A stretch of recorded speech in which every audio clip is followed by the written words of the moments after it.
Mi yerno me dio un ultimátum: obedéceme o vete de la casa. Mi hija asintió en silencio, traicionando todo lo que había hecho por ellos. Hice mi maleta y me marché para llevar a cabo mi plan. 3 días después, tenía 111 llamadas perdidas. Antes de continuar, por favor suscríbete al canal y escribe en los comentarios qué hora es donde estás ahora. Firmé mi reputación sobre una mesa de conferencias reluciente aquel martes por la mañana, y para la cena ya había descubierto exactamente lo que había comprado con ella. Marcus Chen observaba el portafolio extendido entre nosotros con una expresión escéptica. Las fotos mostraban trabajos residenciales, jardines pequeños, macizos de flores básicos, nada comparable con el proyecto comercial Gateway que él estaba desarrollando. Elden, sabes que confío en tu criterio, pero el portafolio de este chico es muy limitado. ¿Estás seguro de esto?, preguntó. Lo miré a los ojos y mantuve la voz firme. Es familia. Doy mi palabra por él. No te decepcionará. Marcus se recostó en la silla, golpeando suavemente el bolígrafo contra el contrato. $180.000. El trabajo de jardinería incluía instalaciones de plantas nativas, sistemas de riego y pavimentación dura para 3 acres. Clifford apenas tenía el equipo necesario y una cuadrilla de 2 personas. Estaba apostando mis 35 años de reputación a su potencial, no a sus pruebas. De acuerdo, dijo finalmente Marcus, extendiendo la mano. Por ti, Elden. Pero si esto sale mal, no saldrá mal, interrumpí, estrechando su mano con firmeza, aunque algo en mi pecho se tensó. Estaba quemando mis propios puentes por mi yerno, esperando que el matrimonio de Elma se estabilizara si Clifford tenía éxito, esperando volver a ver sonreír a mi hija como antes. El camino de regreso a casa, entre el tráfico vespertino de Portland, me dio tiempo para ensayar cómo les contaría la noticia. Quería sonar casual, no como si hubiera pedido un favor enorme, solo como alguien que ayuda a la familia. Para cuando doblé en mi calle, en Portland Oaks, ya me había convencido de que estarían agradecidos. Entré por la puerta principal alrededor de las 6, cargando el maletín y las llaves. De la sala venían voces, el tono grave de Clifford y la voz más ligera de Elma. Me detuve en el pasillo, dejé el maletín con cuidado, preparándome para entrar. El viejo por fin hizo algo útil. Ese contrato es exactamente lo que necesitaba. Me quedé helado. Mi mano se apretó en el marco de la puerta. La risa de Elma llegó suave, casi conspiratoria. Aún cree que es importante. Las palabras me golpearon como un puñetazo. Me quedé allí, oculto tras la pared, escuchando cómo me despedazaban con sus comentarios. Mi respiración se volvió superficial. El asa del maletín me había dejado una marca roja en la palma. No me anuncié. No pude. Caminé hasta mi habitación, cerré la puerta y me senté en el borde de la cama. 22 años había sido dueño de esa casa, había pagado cada cuota puntualmente, y ahora era el viejo que por fin hizo algo útil. La cena a las 7 fue una tortura disfrazada de normalidad. Emma ya dormía, así que no había el colchón de su charla infantil de 3 años, solo 3 adultos y el peso de lo que había escuchado. Movía la comida en el plato, buscando un momento para hablar. Finalmente dije. Estaba pensando en poner unas estanterías empotradas en la sala. El contratista podría empezar el próximo mes. El tenedor de Clifford se detuvo a mitad de camino. Lo dejó con cuidado, de forma deliberada. Esa decisión nos corresponde a nosotros. Tú solo vives aquí. El silencio que siguió fue tan denso que casi se podía tragar. Lo miré. Estaba cruzado de brazos, con una expresión fría. Esta es mi casa, dije, con voz controlada, cada palabra medida. La he tenido durante 22 años. Clifford se reclinó en la silla, ocupando el espacio como si le perteneciera. Sus ojos no se apartaron de los míos. Hazme caso o vete. El ultimátum quedó flotando entre nosotros, afilado y definitivo. Me giré hacia Elma, desesperado. Elma, di algo. Ella miró su plato. Las manos le temblaban, aferradas al tenedor. Vi cómo apretaba la mandíbula, cómo tomaba una decisión en tiempo real. Levantó la vista apenas lo suficiente para encontrar mis ojos, y asintió. Lenta, deliberadamente, en acuerdo. Me levanté. La silla chirrió contra el suelo, resonando en el silencio. No arrojé nada, no grité. Fui a mi habitación con toda la dignidad que pude reunir, cerré la puerta y me quedé sentado en la oscuridad. A través de la pared escuché sus voces retomar la conversación. Risas. Ya habían pasado página, como si nunca hubiera estado sentado a esa mesa. Mis ojos se posaron en la fotografía sobre la mesita de noche. Elma, con 6 años, sentada sobre mis hombros, los dos sonriendo a la cámara. Ese día la llevé al zoológico. Me llamó su héroe. Esa niña parecía ahora un recuerdo inventado, alguien que nunca existió. Desde la otra habitación, sus risas se filtraban hasta mi oscuridad y comprendí que algo dentro de mí se había quebrado. Ya no era solo dolor. La luz de la mañana llegó, pero la decisión ya estaba tomada en esas horas sin sueño. Permanecí sobre la cama, encima de las sábanas, con la ropa del día anterior, mirando el techo cuyo estuco recordaba haber visto aplicar 15 años atrás. Desde la cocina llegaban los sonidos del desayuno, puertas de gabinetes, agua corriendo, la voz de Emma pidiendo caricaturas. Ritmos domésticos que ahora parecían pertenecerle a extraños. No podía quedarme otra noche, no como un huésped tolerado en mi propia casa.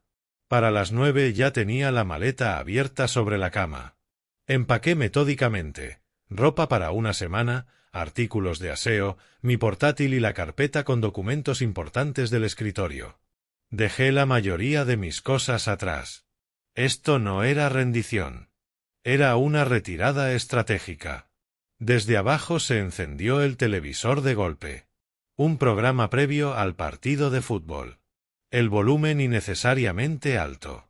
Clifford asegurándose de que supiera que estaba cómodo, instalado, reclamando territorio. Doblaba una camisa con pliegues precisos cuando escuché pasos en el pasillo. Elma apareció en el umbral, con los ojos rojos e hinchados. Abrió la boca, la cerró. Las lágrimas le corrían por las mejillas, pero no habló. No dio un paso adentro. Solo se quedó allí, mirándome empacar, llorando en silencio, como si sus lágrimas pudieran decir lo que no se atrevía a pronunciar. Cerré el cierre de la maleta. El sonido fue definitivo. Para las 11 ya estaba listo. Bajé las escaleras con paso firme, cada peldaño un eco. En la sala, Clifford estaba tirado en el sofá de cuero. Mi sofá, el que había comprado con ahorros de 3 meses. Los pies sobre la mesa de centro, una cerveza en la mano, a pesar de la hora. Miraba el televisor sin voltear a verme. Ni una palabra. Su indiferencia dolía más que cualquier insulto. Elma permanecía en el umbral de la cocina, atrapada entre habitaciones y lealtades. Sus manos se aferraban al marco de la puerta hasta ponerse blancas. «Abuelo». Emma corrió desde algún lugar detrás de su madre, lanzándose hacia mí con esa energía intrépida de los 3 años. Dejé la maleta, me agaché a su altura y la abracé con fuerza, conteniendo las lágrimas. «¿A dónde vas?», preguntó, acariciándome las mejillas con sus pequeñas manos. «El abuelo tiene que irse un tiempo, cariño». «¿Por qué?». «A veces los adultos necesitamos espacio». Le besé la frente, aspiré el aroma de su champú de fresa. «Te quiero». Me incorporé, tomé la maleta y salí por la puerta principal. La cerré con un clic suave y me quedé en el porche que yo mismo había construido, lijado y mantenido durante más de 2 décadas. Fue entonces cuando me golpeó la realidad. De pie afuera, mirando mi propia casa como un visitante. Me senté en el coche durante 10 minutos, con las manos en el volante, antes de poder arrancar. El centro de Portland estaba lleno de anuncios de apartamentos amueblados en cada esquina. Elegí uno que no hiciera preguntas. $200 al mes, contrato mensual, disponible de inmediato. La arrendadora, Una mujer de unos 50 años con aspecto cansado apenas miró mi identificación antes de entregarme el formulario. De mes a mes, ¿de acuerdo? La mayoría prefiere contratos anuales. De mes a mes está perfecto, respondí, firmando con letra cuidada. No estaré mucho tiempo. Me entregó las llaves y señaló el tercer piso. Pagué 2.400 con mi tarjeta de crédito.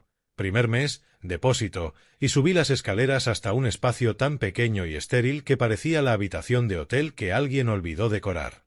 Dejé la maleta sobre la cama desconocida y me senté a su lado. El silencio era absoluto. Sin las risas de Emma, sin el ruido del televisor, sin el sonido de Elma moviéndose por la casa.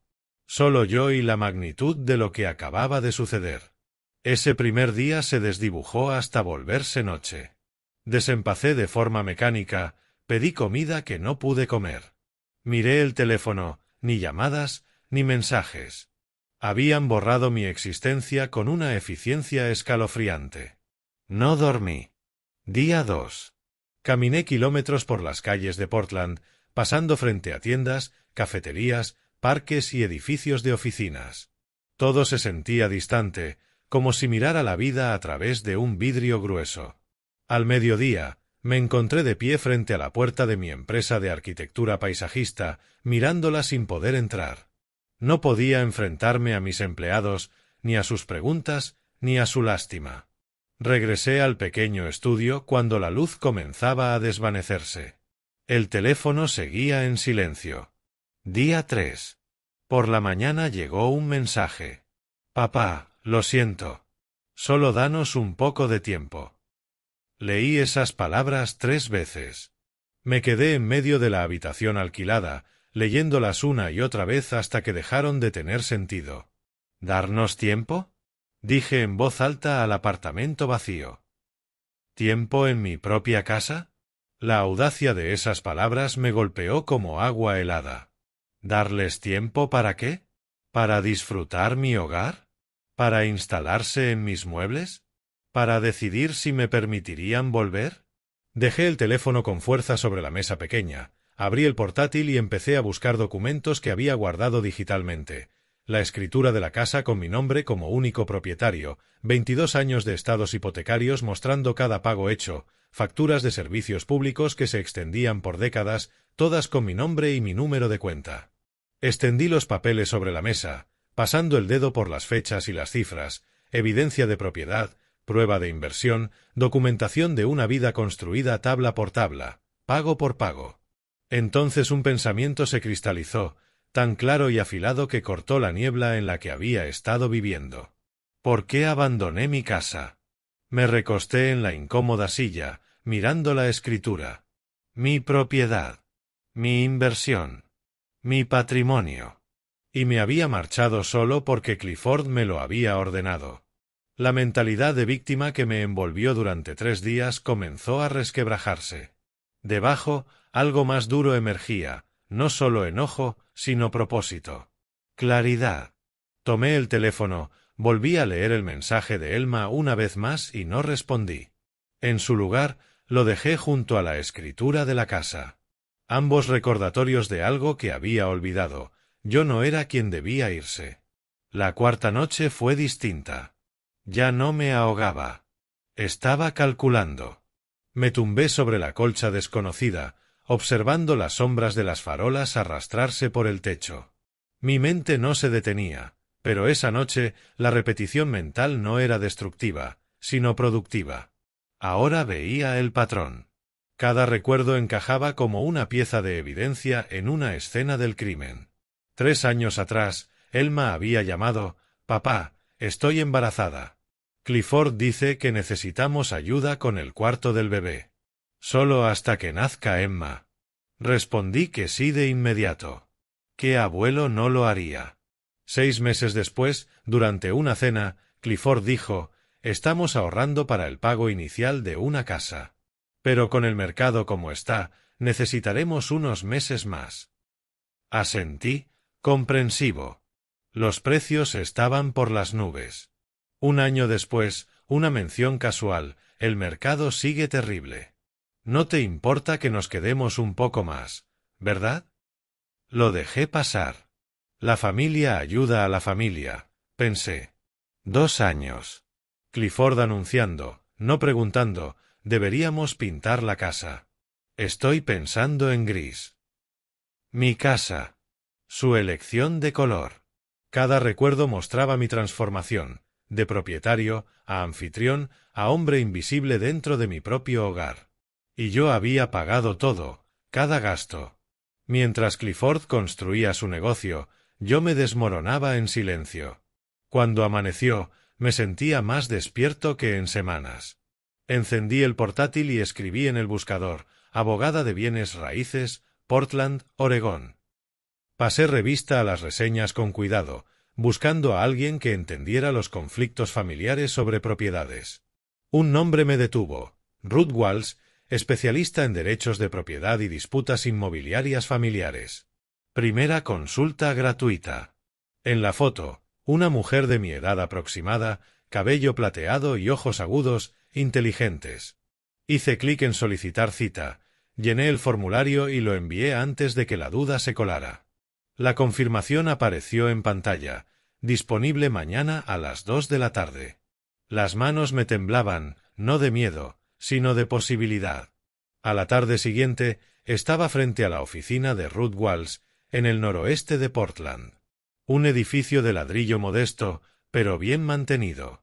Había llegado 15 minutos antes, demasiado nervioso para quedarme en el coche.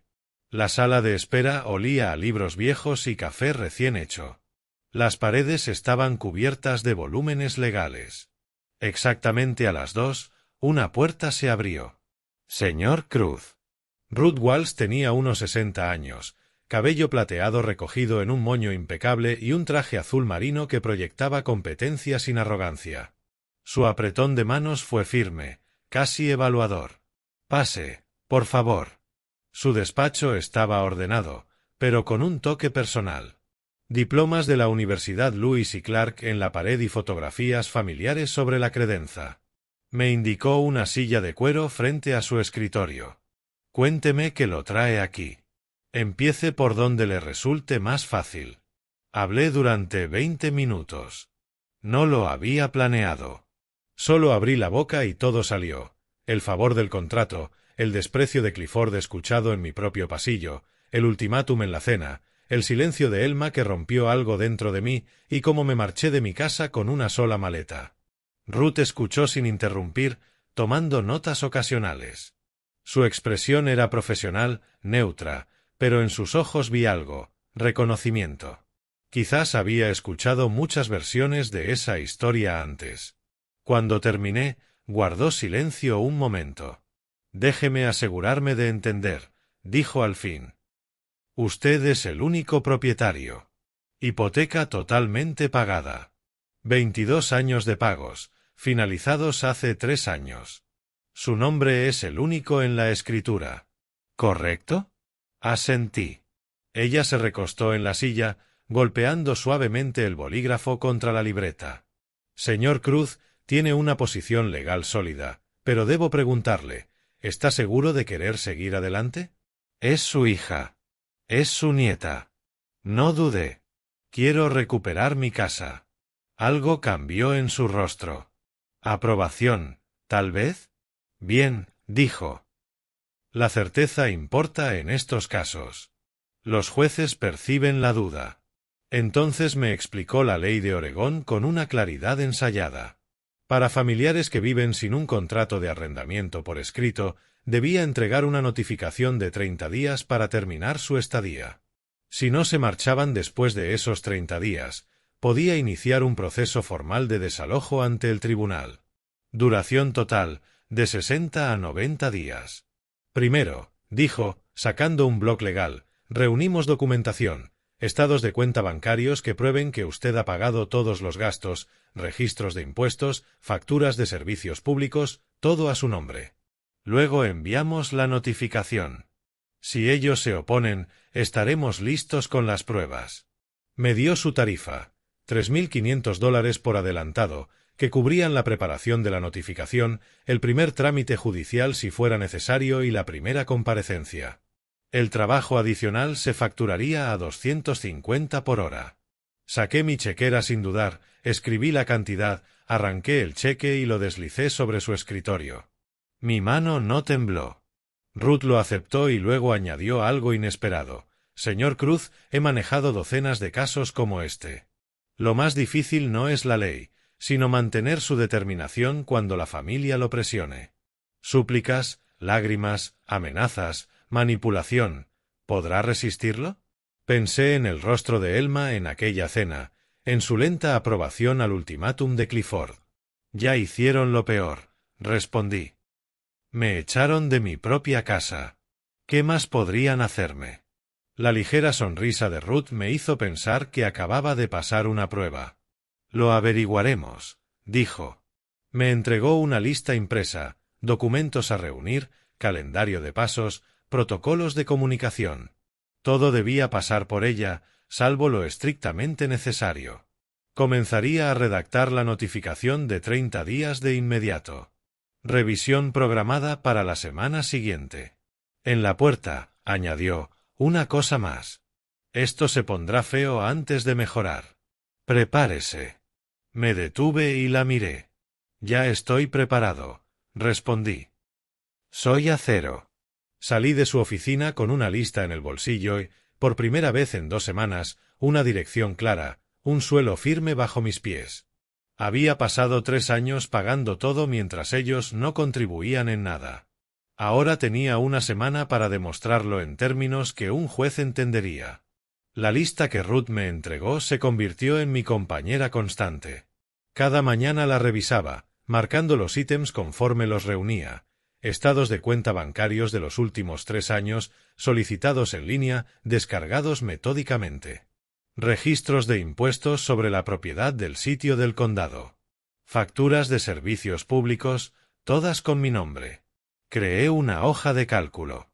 No pude evitarlo. Mi formación en arquitectura paisajista me había enseñado a pensar en sistemas organizados. Columna 1, fecha. Columna 2, tipo de gasto. Columna 3, monto. Columna 4, documento de respaldo. Los números se acumulaban con una claridad brutal. Pagos hipotecarios antes de liquidarla. Impuestos anuales sobre la propiedad, 6.200. Seguro de vivienda, 1.800 al año. Servicios, promedio de 400 al mes. Mantenimiento, reparaciones, mejoras. Total en 3 años, $85.400. Aportación de Clifford y Elma, 0. La hoja de cálculo contaba una historia más clara que cualquier argumento que pudiera pronunciar. A mitad de semana, mientras buscaba correos antiguos en busca de más pruebas, encontré algo más, mensajes de Clifford que había olvidado. Marzo de 2023. Papá, ¿puedes cubrir la luz este mes? Cierro un trato pronto. Julio de 2023. Necesito 500 para la guardería de Emma. Te los devuelvo la próxima semana. Diciembre de 2023. ¿Podrías encargarte de los impuestos de la casa este año? Estamos justos con los gastos de las fiestas. Ninguno fue devuelto jamás. Lo temporal se había vuelto permanente, y yo había sido demasiado complaciente para notarlo. Reenvié los correos a Ruth. Su respuesta llegó en menos de 1 hora. Perfecto. Imprímelos y guárdalos. Muestran un patrón de dependencia financiera. El jueves por la tarde, Ruth me llamó. Revisé los antecedentes públicos de Clifford, dijo. Es un procedimiento estándar en estos casos. Y encontré algo interesante. Dejé la taza de café en la mesa. ¿Qué cosa? 4 demandas impagas de acreedores. Total, $28.000. 2 de compañías de tarjetas de crédito, una por impago de préstamo de auto y una deuda empresarial no saldada. Fechas entre 2022 y 2024. Me quedé procesándolo en silencio. $28.000 de deuda mientras vivía gratis en mi casa. Eso podría explicar por qué está tan empeñado en quedarse, continuó Ruth. No tiene a dónde ir. Usted ha sido su refugio financiero. Después de colgar, me quedé mirando el teléfono largo rato, sintiendo como la rabia y la determinación se mezclaban en mi pecho. El desprecio de Clifford de pronto tuvo más sentido. Yo no era solo conveniente, era necesario. Y la gente suele odiar a quien necesita para sobrevivir. La mañana del viernes, el teléfono sonó. Mensaje de Elma. Una foto de ella y Emma, ambas sonriendo. Emma sostenía un dibujo hecho con crayones, monigotes torpes, uno etiquetado como abuelo con la letra de Elma, y debajo, el texto, pregunta por ti todos los días. Me quedé mirando la cara de Emma. El dolor en el pecho fue inmediato, agudo.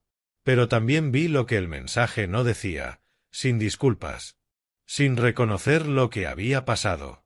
Solo manipulación emocional usando a mi nieta como intermediaria. Escribí con cuidado. Dile que el abuelo la quiere muchísimo. Nada sobre volver a casa. Nada sobre perdón. Solo la verdad, yo amaba a Emma. Eso no había cambiado.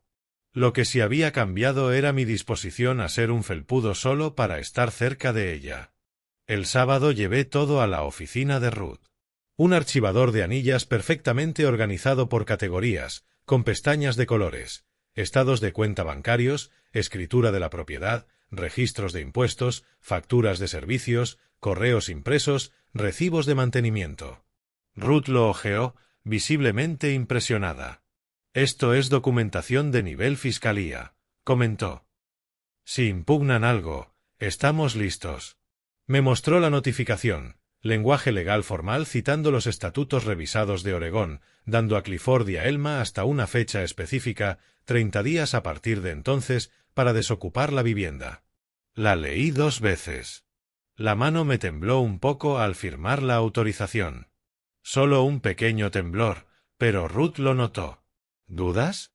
No, respondí, ajustando el agarre del bolígrafo. Solo lo estoy haciendo real. El lunes por la mañana, añadió, mi asistente legal enviará esto por correo certificado con acuse de recibo. 2 copias, una para Clifford y otra para Elma.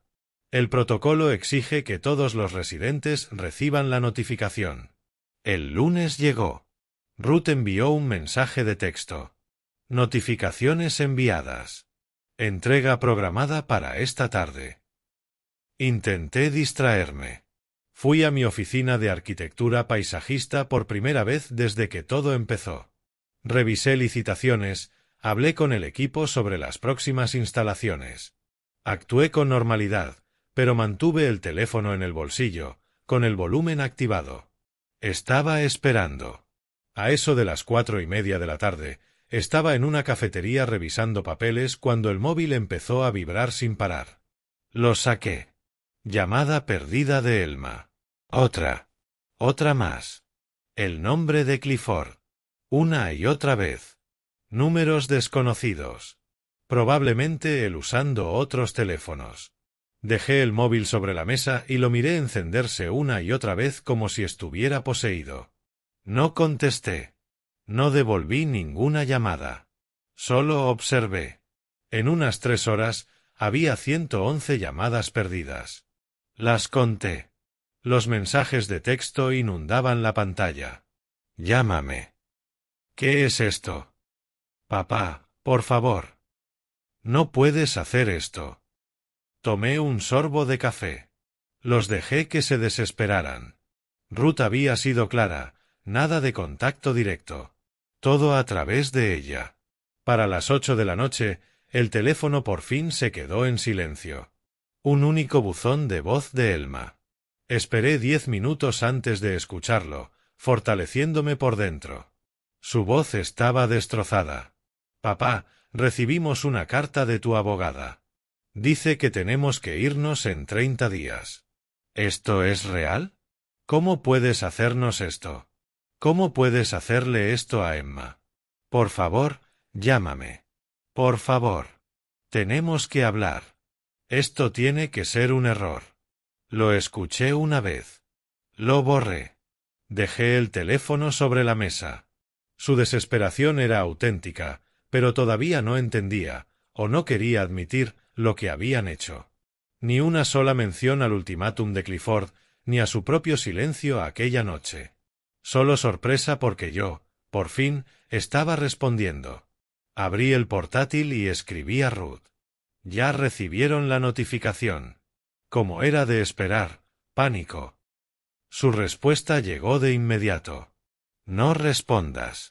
Toda comunicación a través de mí. Lo estás haciendo muy bien.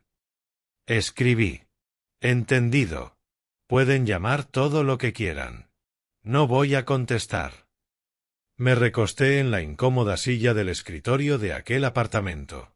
Por primera vez desde la cena del ultimátum, una sonrisa genuina cruzó mi rostro. No era felicidad exactamente. Era algo más duro, satisfacción. La sensación de alguien que ha sido empujado durante años y al fin empuja de vuelta. Ellos habían pasado 3 años tratándome como un estorbo en mi propia casa. Y ahora, al ver cómo el teléfono por fin se quedaba en silencio, entendí que apenas empezaban a comprender el precio de esa decisión.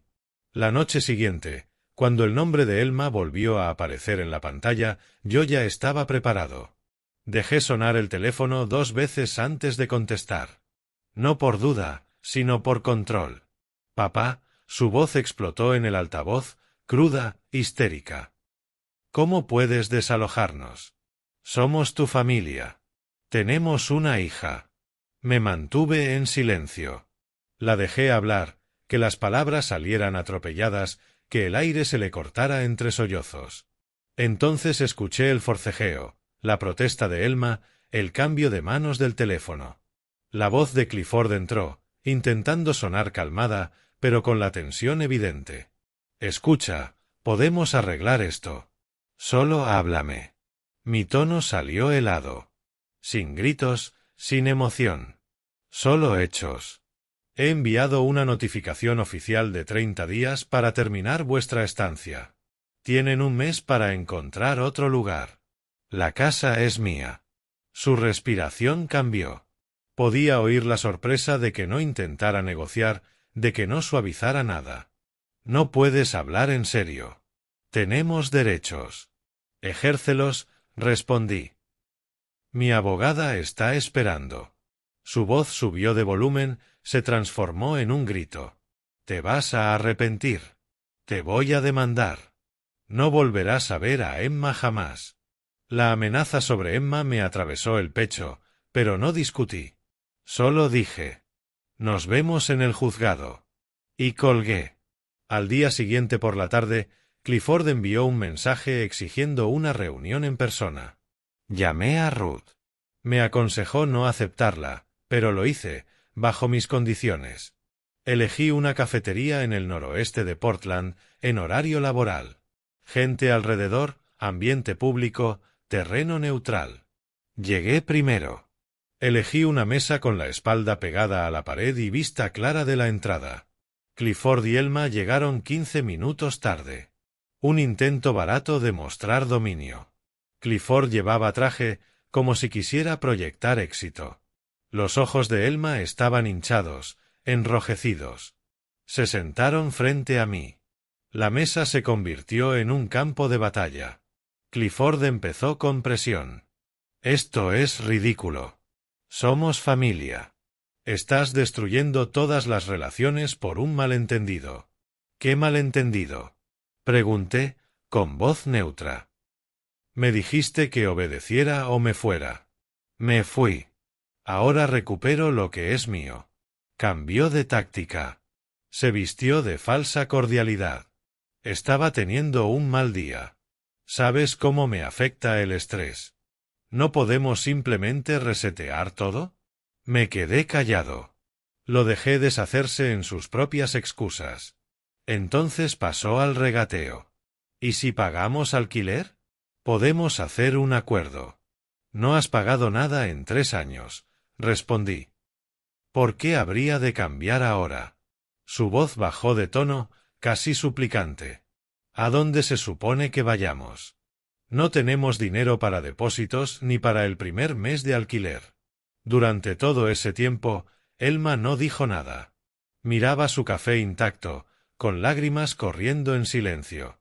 La observé mientras, poco a poco, algo hacía clic en su mente. Tal vez empezaba a entender lo que había permitido.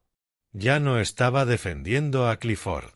Estaba ahogándose en la comprensión de que se había puesto del lado equivocado. Pero ahora era tarde. Me dirigí a ella directamente. Elma, hace 3 años te recibí en mi casa cuando nació Emma. Pagué todo mientras Clifford construía su carrera. Nunca les pedí nada, salvo respeto básico. En lugar de eso, lo viste echarme y no dijiste una sola palabra. Su voz salió apenas audible. Papá. Tenía miedo. ¿Miedo de qué? ¿De defender a tu padre? Eso es precisamente por lo que estoy haciendo esto. Al notar que la estaba perdiendo, Clifford jugó su última carta.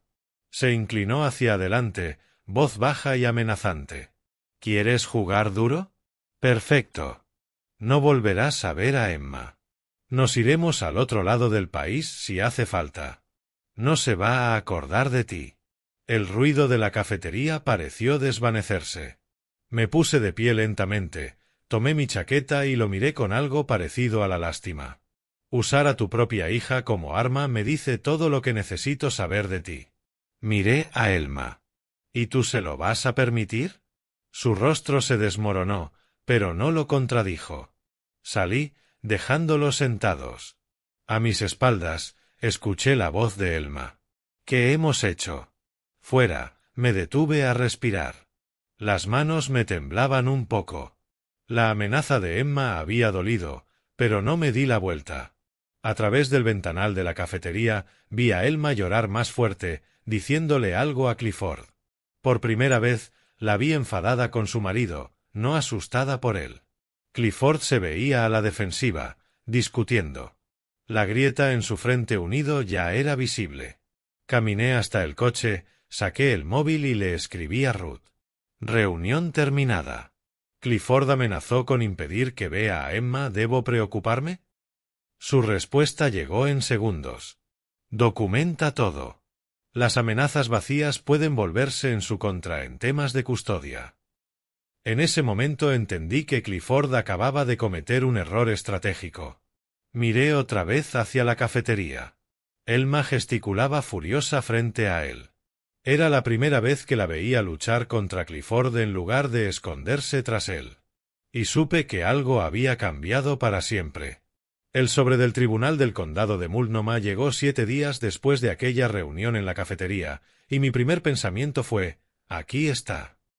Estaba en el vestíbulo del edificio de apartamentos, revisando el correo. Entre planos de proyectos de paisajismo y publicidad inútil, el sello del condado llamó mi atención. Oficial, ominoso, exactamente lo que Clifford había prometido.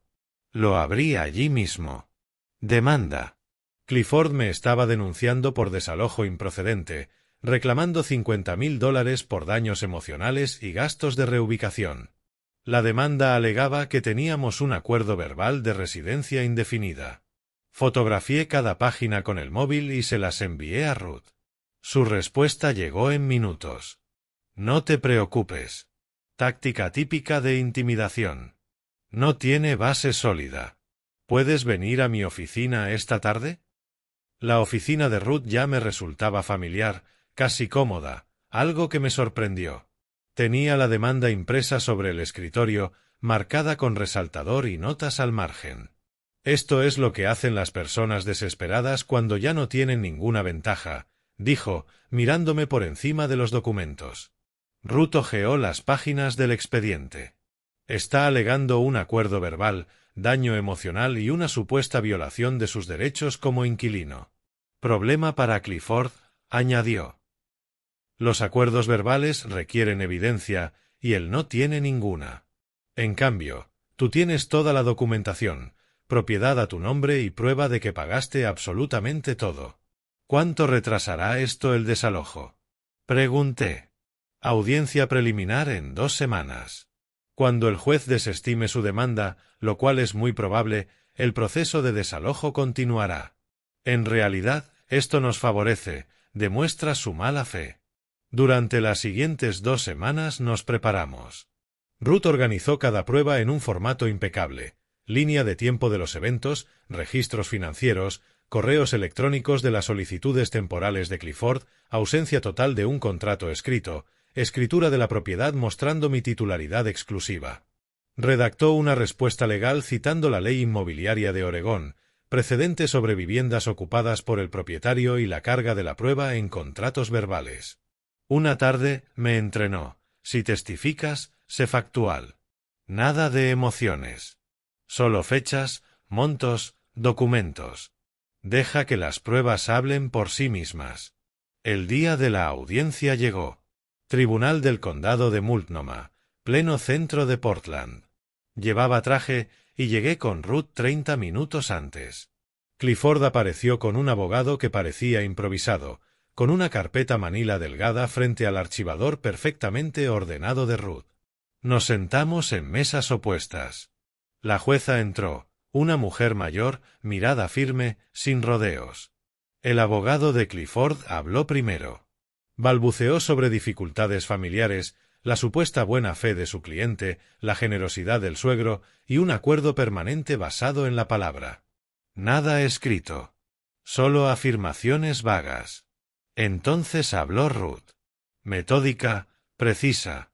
Proyectó en la pantalla la escritura con mi nombre como único propietario. Mostró los estados de cuenta bancarios, todos los pagos hechos por mí. Exhibió los correos de Clifford pidiendo ayuda temporal y prometiendo devolver el dinero. Subrayó la ausencia de cualquier acuerdo escrito. 7 minutos. Eso fue todo lo que necesitó. Las preguntas de la jueza fueron directas. ¿Dónde está la evidencia de ese acuerdo verbal? ¿Testigos? ¿Alguna comunicación escrita que respalde esos términos? El abogado de Clifford tartamudeó. Su señoría, fue un entendimiento familiar, de buena fe. La buena fe no es evidencia, interrumpió la jueza. Revisó los documentos que Ruth había entregado. La demanda del demandante queda desestimada. No existe evidencia de acuerdo verbal. La notificación de desalojo es válida y ejecutable. Los demandantes deben desocupar la propiedad en la fecha especificada. El mazo golpeó. 30 minutos en total. Al salir del tribunal, sentí una ligereza que no había experimentado en semanas. Ruth sonrió, de verdad, no solo por cortesía profesional. Eso fue de manual. El abogado de Clifford nunca debió permitirle presentar esta demanda. Caminamos hacia el estacionamiento. Ruth se detuvo. ¿Tienes planes? Conozco una cafetería cercana. Buen café, mejor que el del tribunal. Sabía que no era solo cortesía. Me encantaría.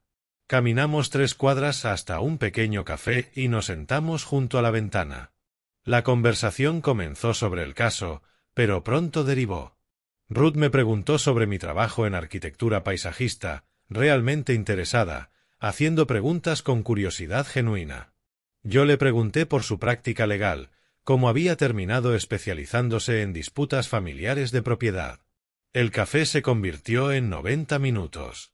Ruth mencionó que había perdido a su esposo hacía 5 años por cáncer. Igual que mi esposa, también se había ido, dejando un vacío imposible de llenar. Ambos nos habíamos refugiado en el trabajo después de eso.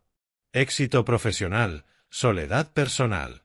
Descubrimos que ambos amábamos el cine clásico. Ruth mencionó Casablanca. Mis ojos se iluminaron. Una de mis favoritas, dije. Ese sacrificio final siempre me rompe. También compartíamos el gusto por las caminatas. No he ido desde que murió mi esposo, me confesó. Solíamos recorrer los senderos del monte Ood cada verano. Yo también lo dejé, respondí. No parecía correcto hacerlo solo. La conversación tuvo una profundidad que sorprendió a ambos. No era charla superficial. Era conexión real, entre 2 personas que habían conocido la pérdida y entendían lo que significaba. Al despedirnos, Ruth dijo algo que cambió el tono del momento. Elden, quiero decirte algo como profesional primero. estás haciendo lo correcto. No lo fácil, lo correcto. La justicia no es crueldad. Es restablecer el equilibrio cuando alguien ha tomado más de lo que le corresponde. Hizo una pausa. Y en lo personal, admiro tu fortaleza. La mayoría habría permanecido y permitido que los pisotearan. Tú elegiste la dignidad. La miré a los ojos. Tuve una buena abogada que cree que la ley importa, dije. Y yo tengo un buen cliente que cree que merece respeto, respondió ella. El silencio que siguió no fue incómodo, sino revelador. Ambos comprendimos que aquello era más que una relación profesional, pero ninguno quiso precipitarlo. Intercambiamos nuestros números personales, no solo los de la oficina, y hablamos de repetir el café o incluso salir a caminar cuando mejorara el clima. En el estacionamiento, antes de despedirse, Ruth me tocó suavemente el brazo. Las próximas semanas podrían ser difíciles. Clifford sabe que ha perdido las vías legales, y la gente desesperada puede actuar de forma impredecible. Llámame si pasa algo, sea a la oficina o a mi móvil. Asentí. De regreso a mi apartamento, me sentí diferente. No solo por la victoria legal, sino por algo más cálido, la conexión genuina con alguien que me veía como una persona, no como un obstáculo ni un proveedor. Al estacionar el coche, miré el teléfono, su número ahora guardado como Ruth personal.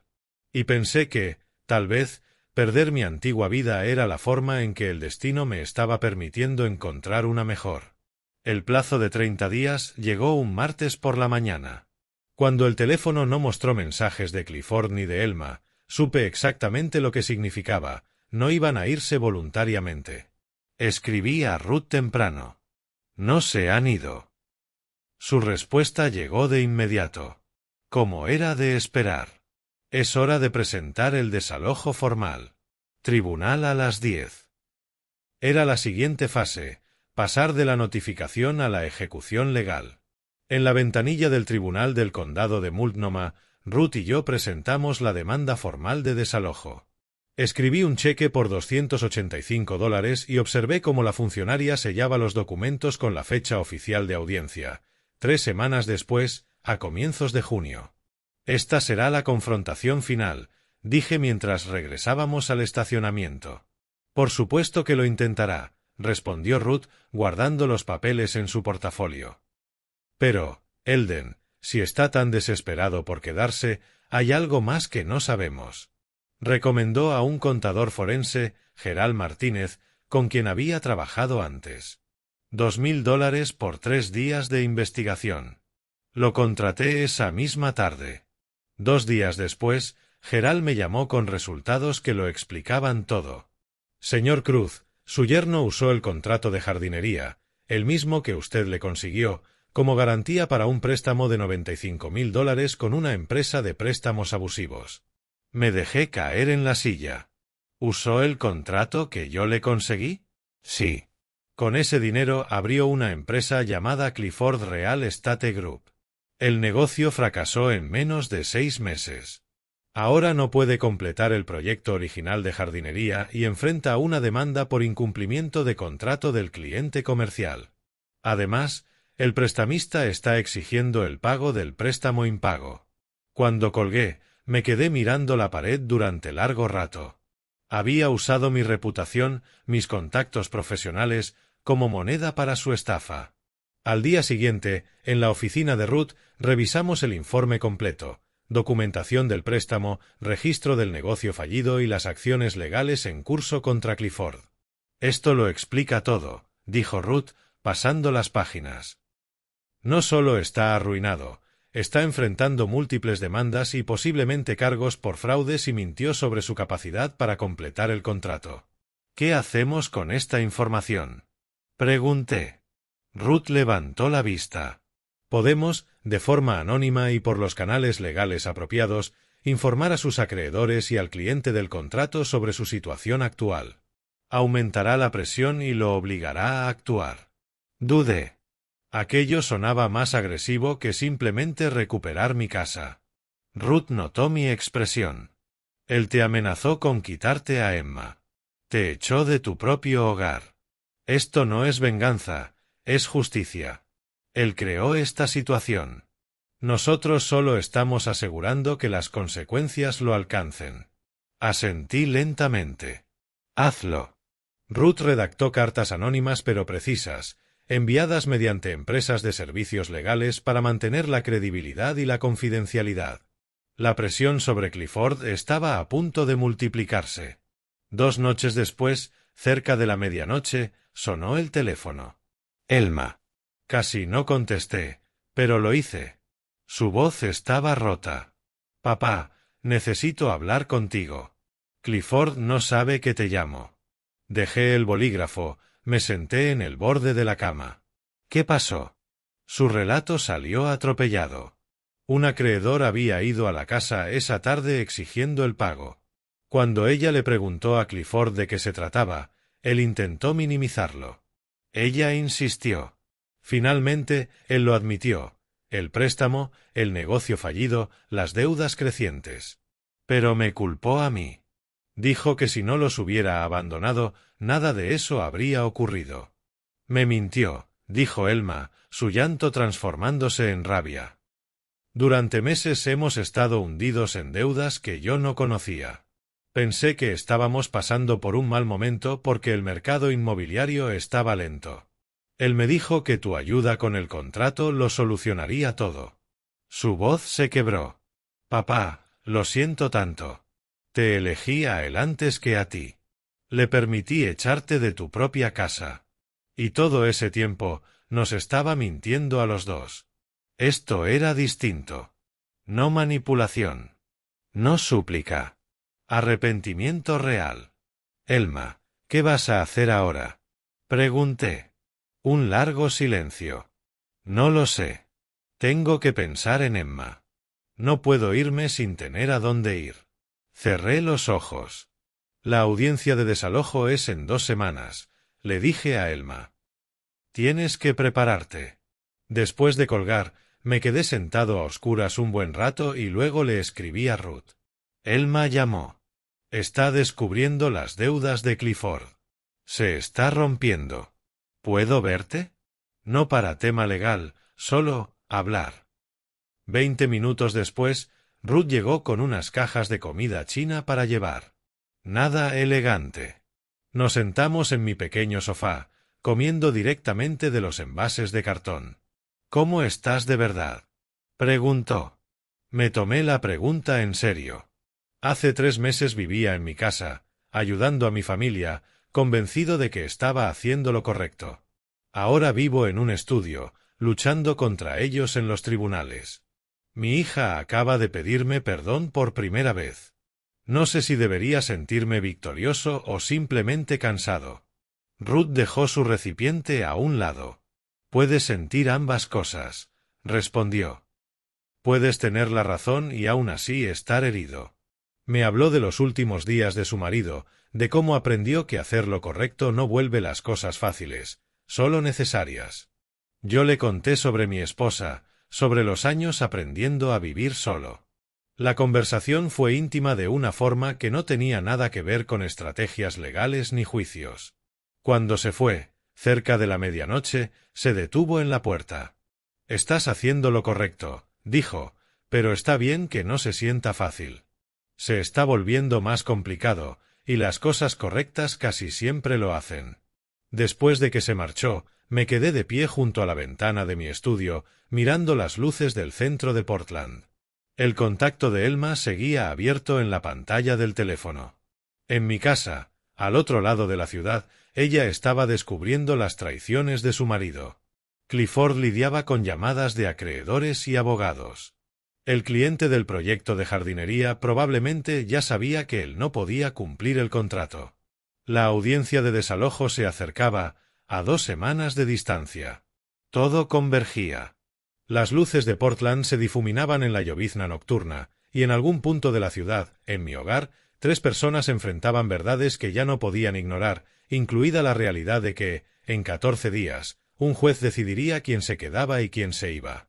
Las 2 semanas anteriores a la audiencia pasaron con un ritmo extraño, reuniones de trabajo durante el día, preparación legal por las noches y 3 veladas que se sintieron más como citas que como sesiones estratégicas con Ruth.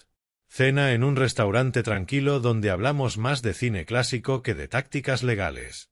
Un paseo por la ribera del río Willamette al atardecer. Una noche en su casa viendo Casablanca, sentados juntos en el sofá, su cabeza descansando brevemente sobre mi hombro durante la escena final del aeropuerto. Nada apresurado, pero innegablemente más profundo cada vez. Elma escribió 2 mensajes más, vacilantes: podemos hablar antes de la audiencia y necesito consejo sobre algo importante. Respondí con cuidado, sin alimentar su dependencia, pero sin cerrarle la puerta. La mañana de la audiencia desperté temprano en mi pequeño estudio. Me puse mi mejor traje, azul marino, camisa blanca, corbata sobria. Me miré en el espejo del baño, 64 años, peleando por recuperar mi propia casa para mi propia familia. Surrealista. Me encontré con Ruth en el juzgado 1 hora antes de la audiencia. Ella llevaba un traje gris carbón impecable y su inseparable archivador. En una sala de conferencias repasamos por última vez la estrategia. Recuerda, dijo, el abogado de Clifford va a apelar a las emociones. No reacciones. Déjamelo a mí. Estoy listo. Ella tocó mi mano un instante. Lo estás. La sala era más pequeña de lo que imaginaba, parte de la división de asuntos de familia diseñada para este tipo de conflictos. Ruth y yo nos sentamos en la mesa del demandante. Al otro lado del pasillo, Clifford llegó con otro abogado distinto al anterior. Este parecía aún menos preparado, traje arrugado, carpeta delgada. Luego entró Elma, sola. Se sentó en la zona del público, detrás de Clifford, pero no a su lado. No buscó mi mirada ni la de él. Su posición lo decía todo. La jueza Patricia Morrison entró. La misma de la audiencia preliminar. Reconoció el caso al instante. Asunto de desalojo Cruz. Abogados, procedamos de manera eficiente. El abogado de Clifford habló primero. Manipulación emocional en estado puro. Su señoría, estamos hablando de una familia joven con una niña de 3 años que va a ser echada a la calle. El señor Cruz es el abuelo de la niña. ¿Qué clase de hombre desaloja a su propia nieta? Ruth se levantó. Objeción. Hechos, no especulaciones sobre el carácter. Aceptada, dijo la jueza. Cíñase a los argumentos legales, abogado. El letrado se desinfló. No presentó evidencia real, solo frases sobre dificultades familiares y lazos de sangre. Volvió a mencionar el supuesto acuerdo verbal que ya había sido descartado en la audiencia anterior. 10 minutos y la defensa de Clifford se derrumbó por su propio peso. Entonces le tocó a Ruth. Metódica, calmada, precisa. Su señoría, los hechos son sencillos. El señor Cruz es propietario absoluto del inmueble. Escritura presentada como prueba. Entregó una notificación válida de 30 días. Notificación presentada como prueba. Los demandados no desocuparon la vivienda. Hizo una pausa. Sin embargo, el señor Cruz no es un hombre cruel. Ha ofrecido repetidamente permitir que su hija y su nieta permanezcan en la casa si el señor Clifford se marcha. Esta oferta ha sido rechazada. Ruth proyectó en la pantalla los correos electrónicos, mis ofrecimientos de ayuda a Elma, todos documentados, todos ignorados. Además, continuó, el señor Cruz está dispuesto a darle a su hija tiempo razonable para conseguir otro lugar donde vivir e incluso ayudarla con dinero para depósitos. Pero el señor Clifford debe irse. Los demandados eligieron permanecer juntos en lugar de aceptar este acuerdo. La jueza Morrison tomó algunas notas y luego miró fijamente a Clifford. ¿Es cierto que el señor Cruz ofreció dejar que su esposa e hija se quedaran si usted se iba? Clifford se removió en la silla. Está intentando separar a mi familia. No le he preguntado eso. ¿Hizo esa oferta, sí o no? Sí, pero... Gracias. La jueza se volvió hacia Elma. Señora Cruz, ¿desea hacer una declaración? Elma se puso de pie. Su voz salió baja, Pero Clara. Su señoría, me gustaría aceptar la oferta de mi padre. Mi hija y yo necesitamos tiempo para encontrar vivienda, pero mi marido debería irse. La sala quedó en silencio. La cabeza de Clifford giró hacia ella de golpe. ¿Qué? Elma no lo miró. La jueza asintió. Dadas las circunstancias, ordeno a los demandados desocupar la propiedad en un plazo de 14 días. Sin embargo, permitiré que la señora Elma Cruz y su hija menor permanezcan temporalmente bajo la discreción del señor Eldon Cruz mientras ella asegura otra vivienda. El señor Clifford Cruz debe abandonar la casa de inmediato. El mazo golpeó. En el pasillo del juzgado, Clifford estalló contra Elma. ¿Te pones de su lado después de todo esto? La voz de Elma se mantuvo baja, pero firme. Después de todo lo que tú hiciste, mentir sobre el negocio, la deuda, usar a Emma como arma, he terminado. Ruth y yo estábamos a unos metros. Clifford nos vio y empezó a acercarse. Ruth dio un paso adelante, en postura protectora. Él se detuvo. Entendió que no le quedaba ninguna jugada. Me miró con puro odio. Arruinaste mi vida. Mantuve la voz tranquila. No. Tú arruinaste la tuya. Yo solo dejé de permitir que siguieras destruyendo la mía. Se dio la vuelta y se marchó solo. Después de que se fuera, Elma se acercó con cautela. Papá, ¿podemos hablar? Ruth nos dejó espacio, caminando unos metros más allá por el pasillo. Sé que no merezco tu perdón, dijo Elma, con lágrimas corriendo. Te elegí a él antes que a ti. Fui débil, tonta y cobarde. Pero necesito ayuda, por Emma, no por mí. Sé que no lo merezco, pero ella no debería pagar por mis errores. Vi a mi hija con claridad por primera vez en años. No a la mujer que me había traicionado, sino a la persona asustada que había tomado decisiones terribles. Abrí los brazos. Elma se desplomó en ellos, llorando. Puedes quedarte, dije en voz baja. Las dos. Hasta que vuelvas a estar en pie. Pero las cosas serán diferentes. Asintió contra mi hombro. Gracias. Lo arreglaré. Te lo prometo. Esa noche conduje hasta la casa de Ruth para cenar, algo que habíamos planeado antes de conocer el resultado de la audiencia. Su casa era modesta, pero acogedora, con un jardín visible por las ventanas traseras, cuidado al detalle. Le conté la decisión de Elma, el fallo de la jueza, la salida de Clifford. ¿Cómo te sientes? Preguntó. Lo pensé.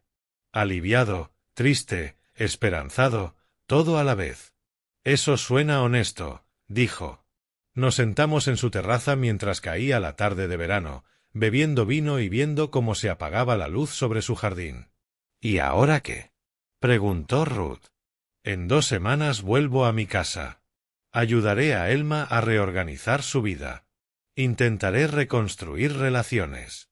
La miré. Y me gustaría ver a dónde va esto. Si tú quieres, claro. Ruth sonrió. Quiero. Mucho. La noche se fue acomodando alrededor de nosotros, llena de calma y de posibilidades. Mientras la conversación se alejaba de los juicios y se acercaba a planes de senderismo y libros favoritos, entendí que no solo estaba recuperando mi casa. Estaba construyendo algo nuevo con los restos de lo que había perdido. 14 días después de la sentencia, estaba de pie en mi propio camino de entrada por primera vez en 4 meses, viendo a Clifford lanzar cajas dentro de su camioneta con una rabia torpe que me dejó claro que aquello no sería fácil. Las palabras de Ruth resonaban en mi cabeza: documenta todo. Recorrí cada habitación con la cámara del móvil levantada, filmando de manera sistemática. Clifford cargando cajas. Objetos discutibles. El estado general de la casa. En la sala lo encontré sosteniendo mi lámpara antigua, la que había comprado en una venta de sucesión hacía 12 años. Esa se queda, dije con calma.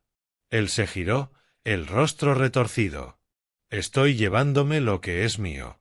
Esa lámpara se queda. Las herramientas del garaje se quedan. Llévate solo lo que trajiste. Tú no puedes decirme. Le enseñé la pantalla del móvil con las fotos de la casa antes de que se mudaran. Inténtalo. Dejó la lámpara con tanta brusquedad que me hizo estremecer. Una hora después lo sorprendí cargando mi equipo de jardinería en su camioneta, desbrozadora profesional, cortacésped, bordeadora, miles de dólares en herramientas. Llamé a la línea no urgente de la policía. 2 agentes llegaron en unos 20 minutos. Les mostré documentación, fotos, recibos, la orden judicial donde constaba que Clifford debía desocupar la vivienda.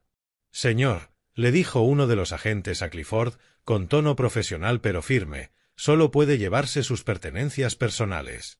La orden del juez es clara. Clifford intentó discutir, pero ellos no estaban ahí para negociar. Uno de los agentes se quedó supervisando el resto de la mudanza.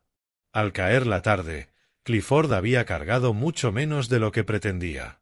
Se quedó en el camino de entrada, mirándome fijamente, con el agente aún presente. Te vas a arrepentir. Destruiste a mi familia. Mantuve la voz serena. Destruiste a tu propia familia cuando les mentiste. Yo solo puse un límite. Él solo dejó de permitir que siguiera destruyendo su vida. Clifford se marchó solo. 3 días después, Elma se reunió con una abogada de familia recomendada por Ruth.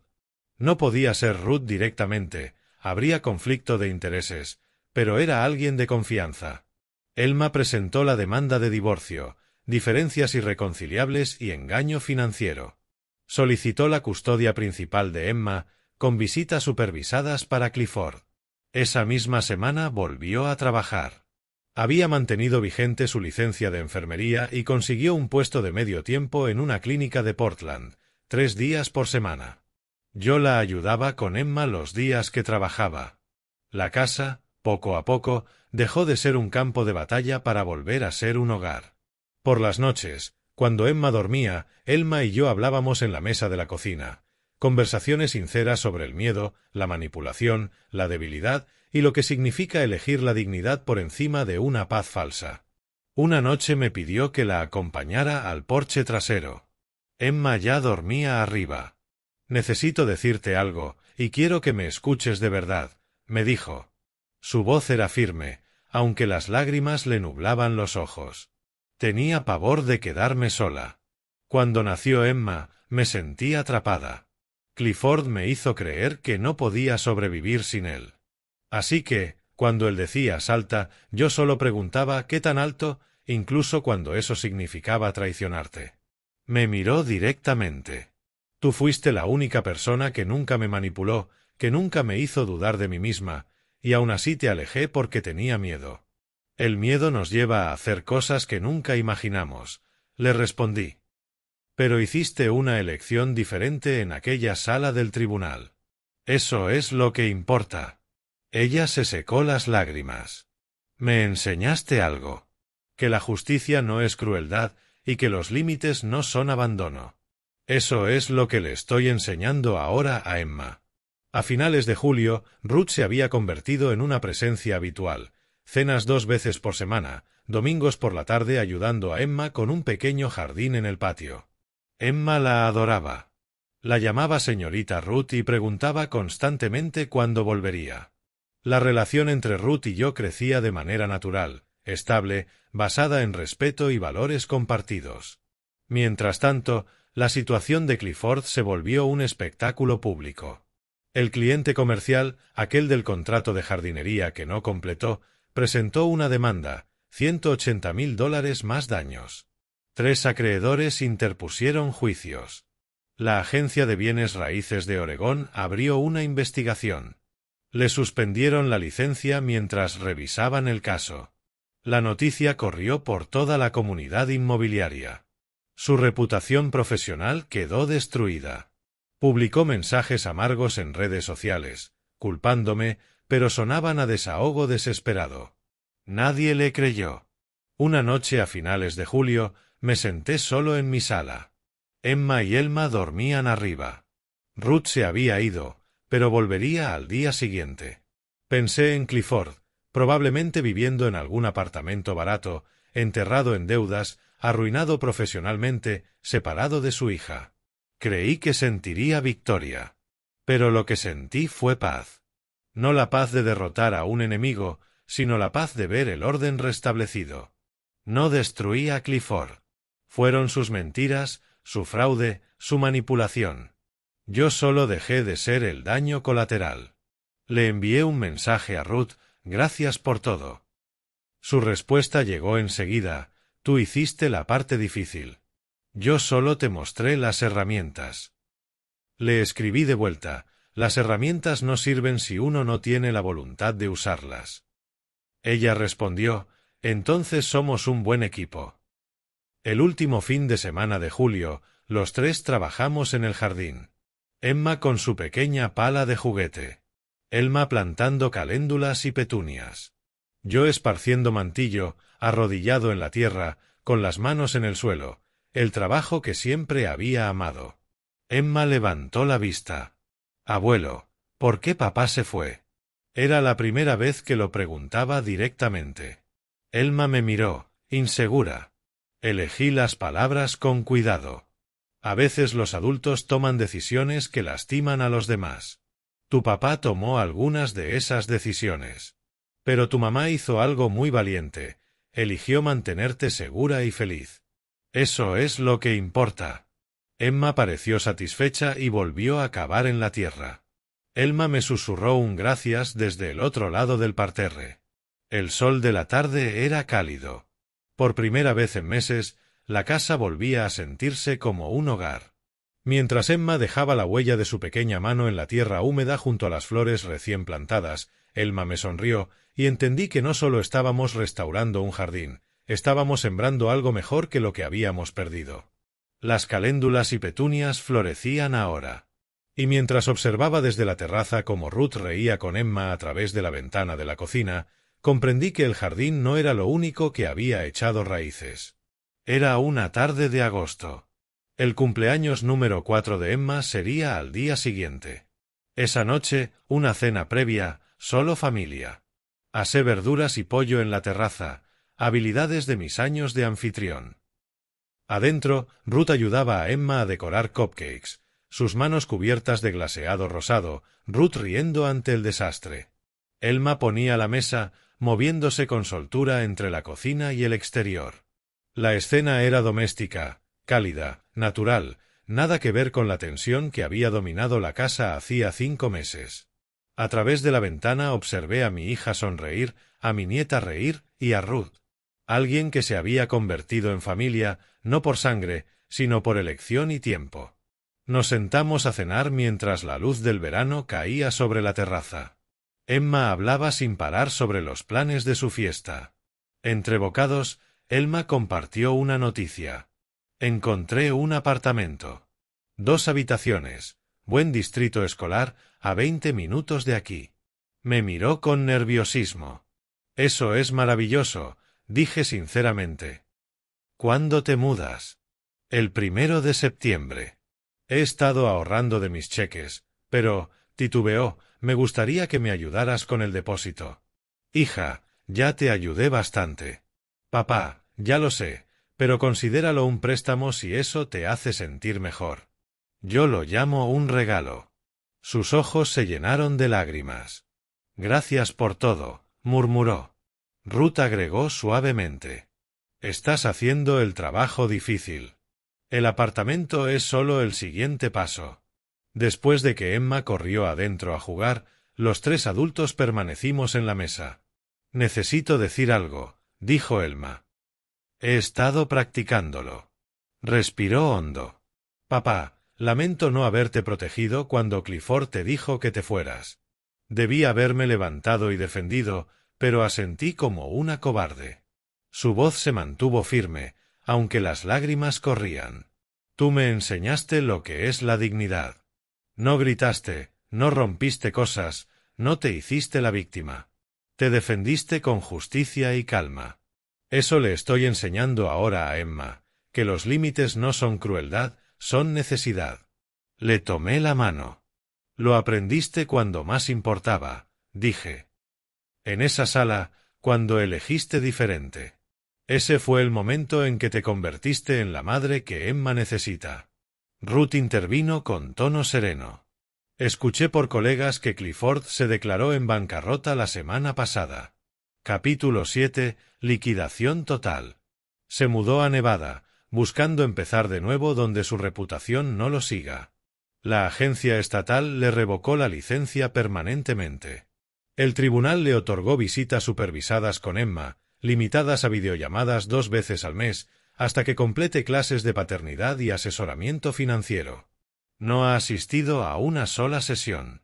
A veces me siento culpable, dijo Emma. Lo perdió todo.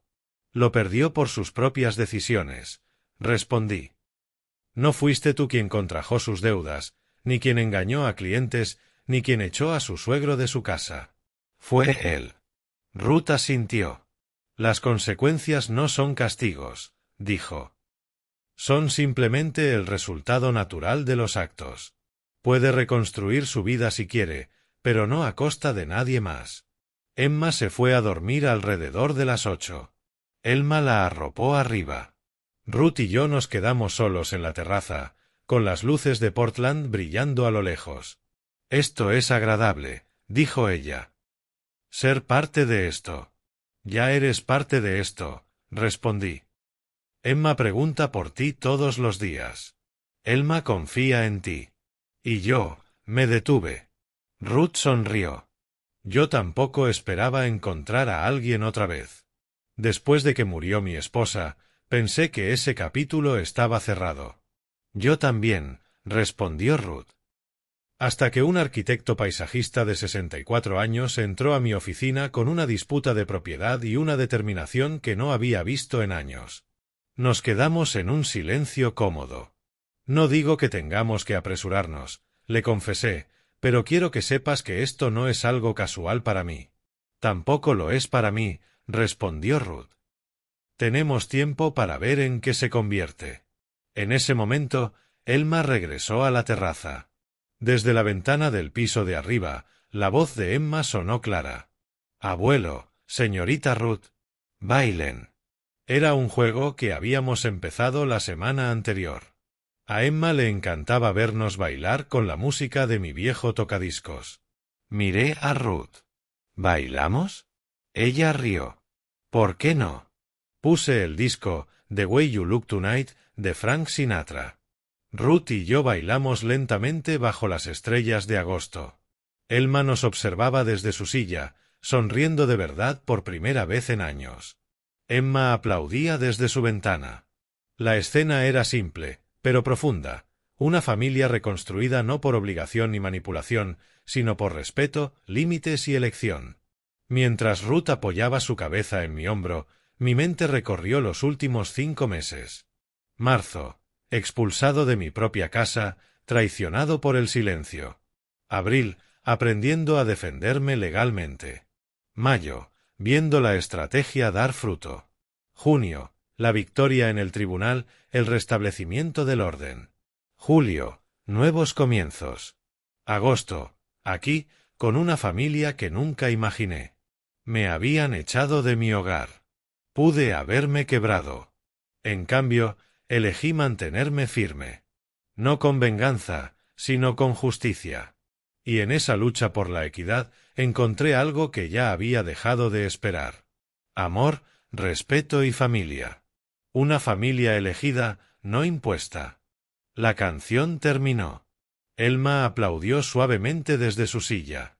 En la ventana del piso de arriba, Emma se había quedado dormida con la cabeza apoyada en el alféizar, el sueño venciendo a la emoción del día. Ruth y yo nos separamos despacio, aunque nuestras manos permanecieron entrelazadas un momento más. Debería irme a casa, dijo ella, con una sonrisa cansada pero tranquila. Podrías quedarte. El cuarto de huéspedes está disponible, le propuse.